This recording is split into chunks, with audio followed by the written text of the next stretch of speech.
प्रिय मित्रों, good morning. आप सब कैसे हो? आप सब बहुत अच्छे होंगे और आपकी पढ़ाई भी बहुत अच्छी तरह से चल रही है।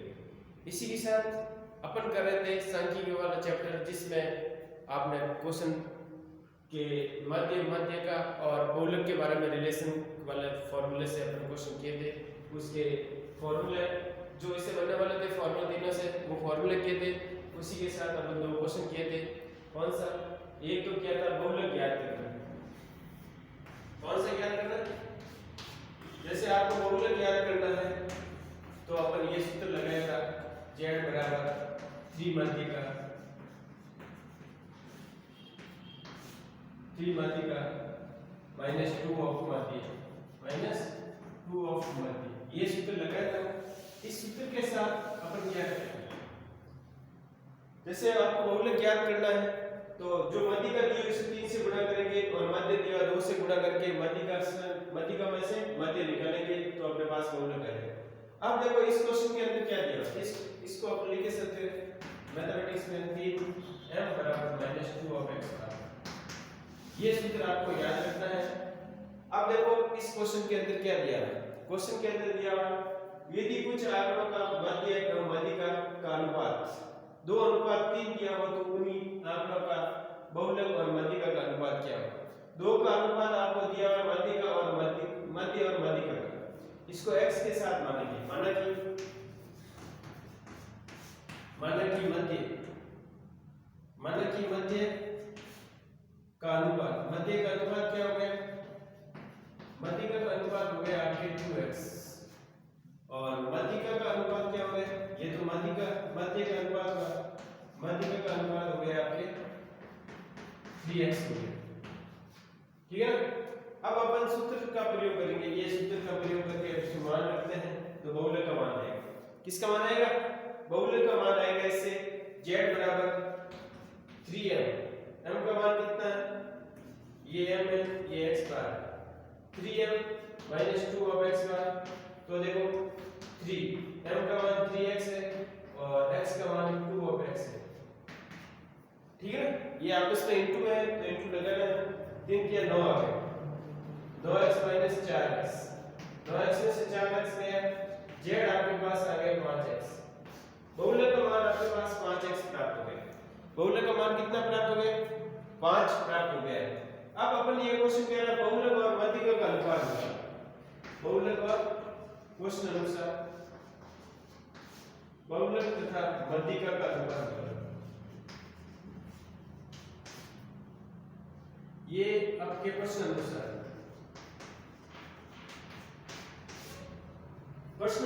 कह रहा है आपके बहुलक यानी z और माध्यिका z एंड m के बीच आपको रिलेशन निकालना है या रेशियो निकालना है।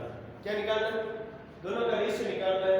तो सबसे पहले z का रेशियो अपने पास आ गया 5x और m का रेशियो क्वेश्चन के अंदर दिया हुआ पहले से m का रेशियो 3x है। क्या है? 3x। दोनों का अनुपात क्या हो गया? 5 अनुपात क्या हो गया? 3 है। 5 z और m का अनुपात क्या है? z और m का अनुपात आके 5 अनुपात कितना है? 3 आ गया। ये आपके प्राप्त हो गए z और m का अनुपात। दोनों के z और m का अनुपात हमको प्राप्त हो गए। क्वेश्चन के अकॉर्डिंग क्वेश्चन को ध्यान से पढ़ना है। यदि कुछ आंकड़ों का मध्य और माध्यिका का अनुपात 2:3 दिया है, उसी आंकड़ों का बहुलक का माध्यिका ज्ञात करनी है। बहुलक और माध्यिका के बीच अनुपात ज्ञात करना है। तो अपन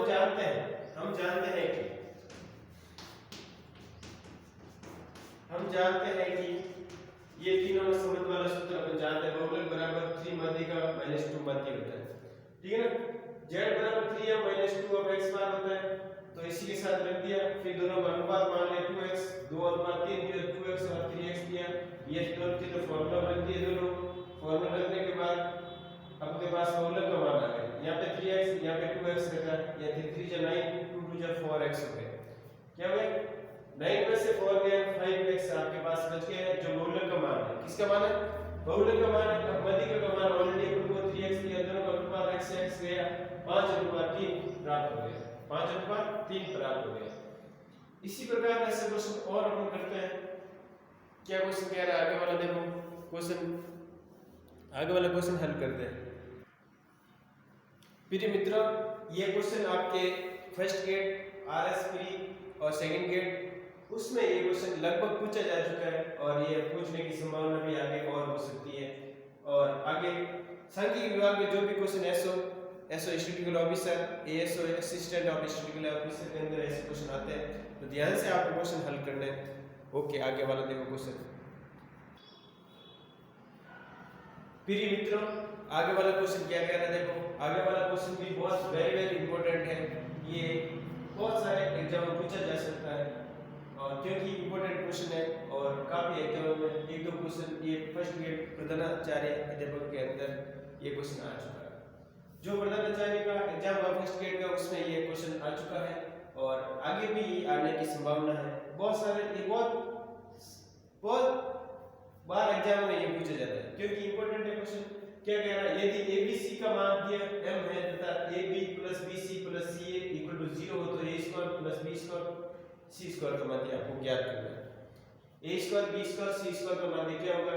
सबसे पहले अपन जानते हैं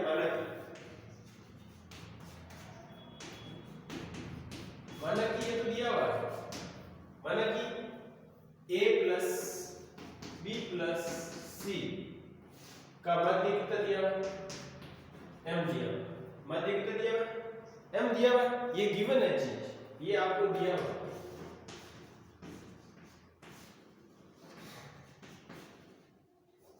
है, ठीक है ना? ये आपको गिवन है, ठीक है।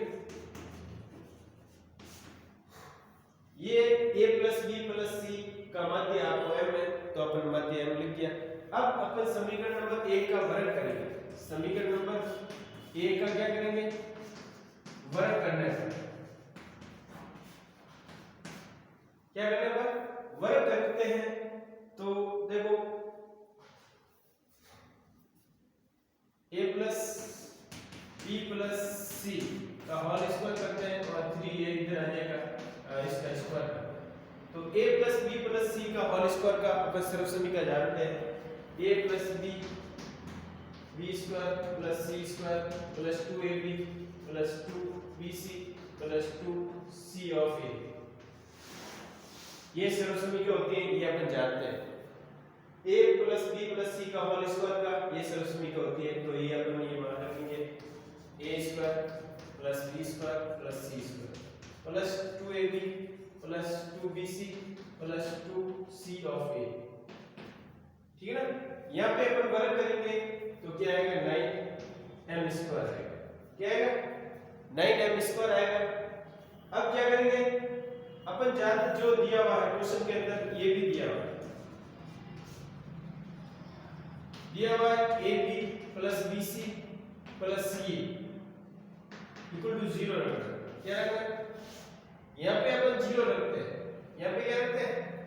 2 कॉमन आने के बाद a² + b² + c² + 2ab + bc + c of a = 9 of m², ठीक है ना?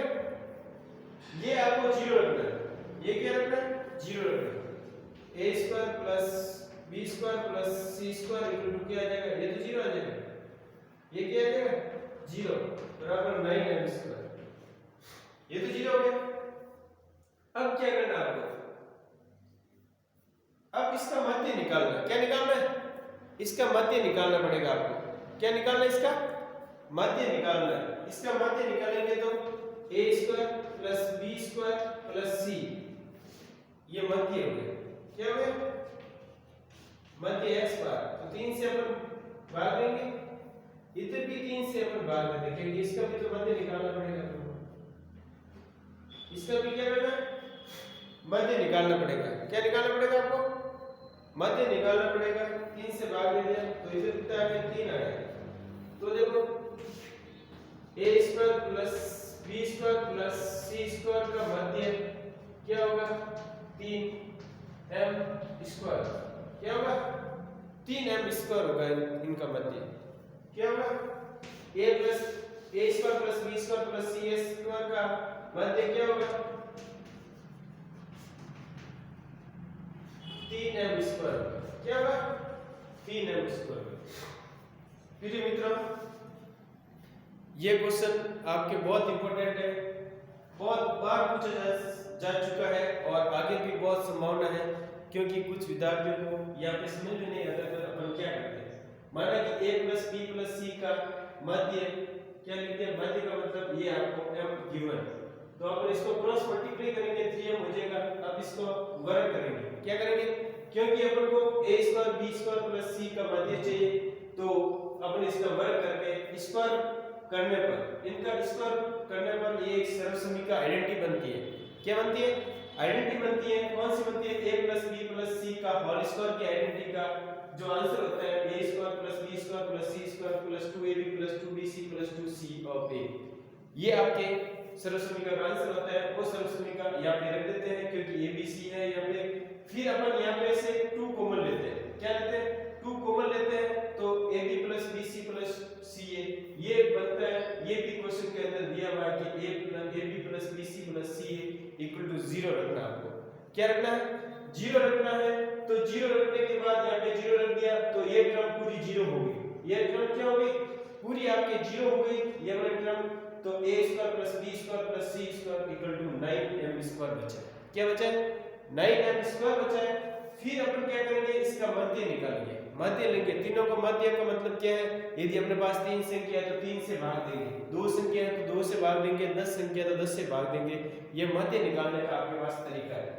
तो a² + b² + c² बटा 3, इधर भी तो अपन 3 का भाग देंगे, इसका भी तो मध्य निकालना। 9m² में अपन 3 का भाग देंगे तो 3 के कितने हो गए, 9 हो गए। 3 के कितने हो गए, 9 हो गए। फिर देखो इसका मध्य का मतलब इसको तो एग्जिट रखना है। फिर 3m² इसका मध्य आ जाएगा। क्या आ जाएगा, 3m² इसका मध्य आ जाएगा। और आगे देखो इसी के साथ अपन इसमें कुछ भी पूछ सकता है आपके, a³ + b³ + c³ का भी पूछ सकता है, ठीक है ना, a4 का भी पूछ सकता है। तो a³ पूछे तो अपन अपने इसका क्यूब करेंगे। क्या करेंगे, क्यूब वाला फार्मूला अपन खोलेंगे और स्क्वायर वाला क्या है, स्क्वायर वाला करेंगे। ये टर्म 0 कह रहा है, एक बार कौन सी टर्म 0 कह रहा है, तो अपन को इसमें आपको चेंज करते रहना है और इसके अकॉर्डिंग आप क्वेश्चन को उसके अनुसार करना जो क्वेश्चन पूछ रहा है। स्क्वायर वाला पूछ रहा है तो अपन स्क्वायर करेंगे, सबसे पहले स्क्वायर करके वापस अपन क्या करेंगे, मध्य लेंगे। क्या लेंगे, मध्य लेंगे। मध्य का पूछ रहा था अलग है, बहुलक पूछ रहा था अलग। कंडीशन क्वेश्चन के अकॉर्डिंग आपको उस क्वेश्चन को चेंज करना है, ठीक है ना। तो ये चीज आप इसमें यहाँ पे विशेष तौर से ध्यान रखें, क्योंकि ab + bc + c = 0 दिया हुआ तो 0 यहाँ पे पुट करेंगे तो ये संख्या बचेगी। फिर इसका अपन मध्य लेंगे। मध्य लेने के बाद जो आंसर आ रहा है वो इसका आंसर होगा, ठीक है ना, क्योंकि a² + b² + c² का मध्य ही पूछ रहा है तो 3m² आ जाएगा। क्या आ जाएगा, 3m²। प्रिय मित्रों, ऐसे क्वेश्चन में करने के लिए आपको सर्वसमीकरण सब याद होनी चाहिए। a + b का होल स्क्वायर क्या होता है ये आपको पता होना चाहिए, ठीक है ना। जैसे एक सर्वसमीकरण होती है a + b का होल स्क्वायर क्या होता है, दूसरी सर्वसमीकरण होती है a - b का होल स्क्वायर क्या होता है, और तीसरी सर्वसमीकरण होती है a² - b² क्या होता है। a² + 2ab + b²। और माइनस वाली सर्वसमीकरण क्या होती है, माइनस वाली सर्वसमीकरण होती है a² - 2ab + b²। और a² - b² की क्या होती है, a - b और a + b। ये सर्वसमीकरण तीनों आप स्क्वायर वाले तीनों याद रखोगे। अभी तो ये तीनों याद रखनी है, फिर अपन क्यूब वाली आगे काम लेंगे तो उसके अकॉर्डिंग अपन क्यूब वाली अपना सर्वसमीकरण याद रखेंगे। एक बार वापस देख लो सर्वसमीकरण, ये भी एक इसकी सर्वसमीकरण है। ये सर्वसमीकरण आपके a + b + c का होल स्क्वायर की सर्वसमीकरण है। ये भी एक सर्वसमीकरण है, वो आपको ध्यान रखनी है, ठीक है ना। a + b + c का होल स्क्वायर की सर्वसमीकरण है ये, और 2 3 यहाँ पे है।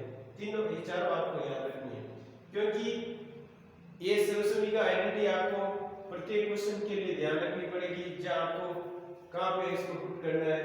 और गुणनखंड वाले आपके चैप्टर में ये सर्वसमीकरण आपके काम आती है, ठीक है ना। गुणनखंड में जहां पूछे जाते हैं कि आपको मान निकालना, बहुत बड़ी संख्या है, ठीक है ना, जैसे 198 का मान निकालना है, किसका निकालना 198।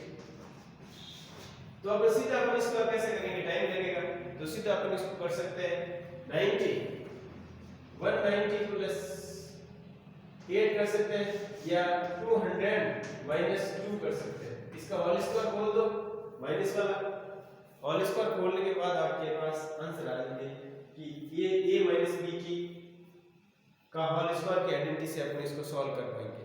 ठीक है ना। थैंक यू मित्रों, ओके, ऑल द बेस्ट।